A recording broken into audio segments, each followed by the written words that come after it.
But after winning the third and the fourth set, I felt very confident, and I knew I could win.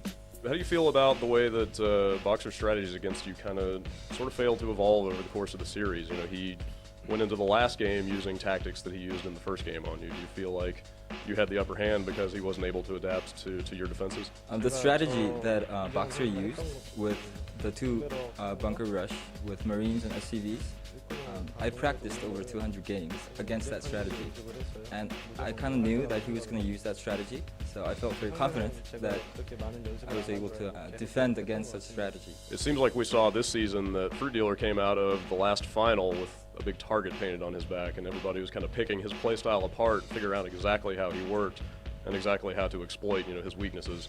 Do you worry about that going into the next season, and what plans do you have to kind of change up your style to prevent that from happening? My strategy itself isn't a strategy. The units that I choose and the moves that I make come from looking at what the opponent is doing, and after observing what they're doing, I react.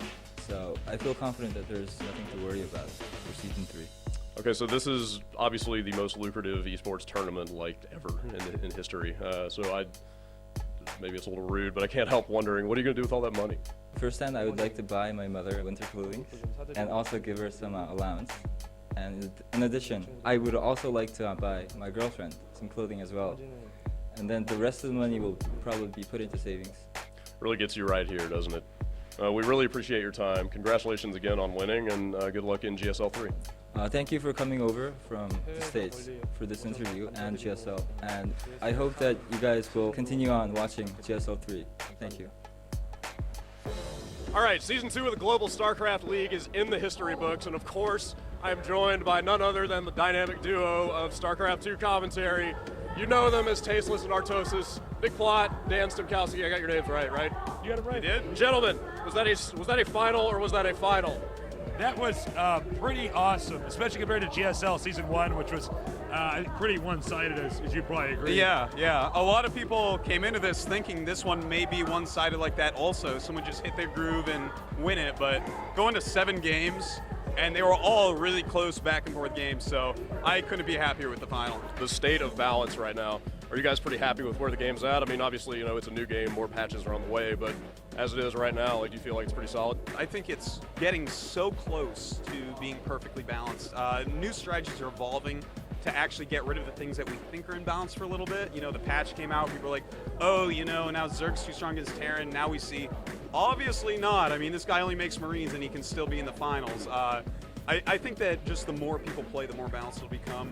They should go really slowly with the patching from here on out. What do you guys think it's going to take to get this stuff on, if not on American television, kind of out there to a wider audience, more accessible? Right now you're having to watch it through a stream on a web page. I think it just needs to get the chance to be put on US TV.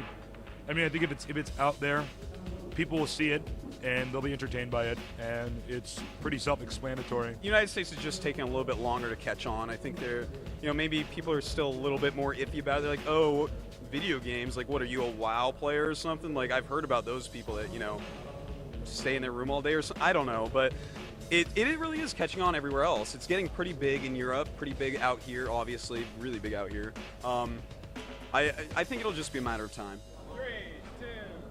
All right, we got Greg Fields here. You, sir, are better known as Idra, or EG Idra, I guess, if you like these days. Yeah. So you have the honor currently of being the foreign player to advance the furthest in the GSL so far. Me and Lone are tied, actually. Okay.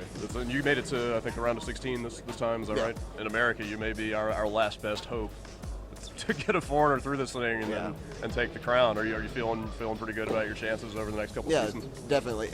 It's a hard tournament. There's a lot of good players. Yeah.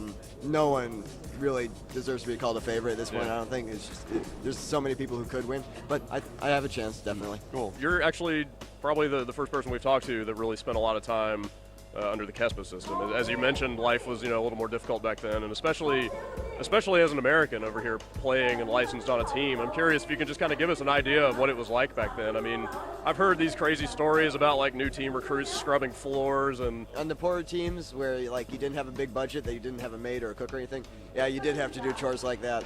On the good teams, they had maids who took care of that and cooked all your food and stuff for you. But the work schedule stuff, that's all true. You played 12, 13 hours a day. You got 1 or 2 days off a month on average. really just like almost no freedom at all, playing all day constantly.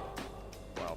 Yeah. I don't think I could hang with that. It sounds pretty rough. You've kind of shown us in this interview and elsewhere that you're not afraid of speaking your mind, and you've kind of gained a little bit of reputation in the Starcraft fan community for that. Are you comfortable with that reputation of being a little bit of a heel? Like, do you feel like that kind of helps, sort of further your advancement in the esports? I don't look at it from like a professional.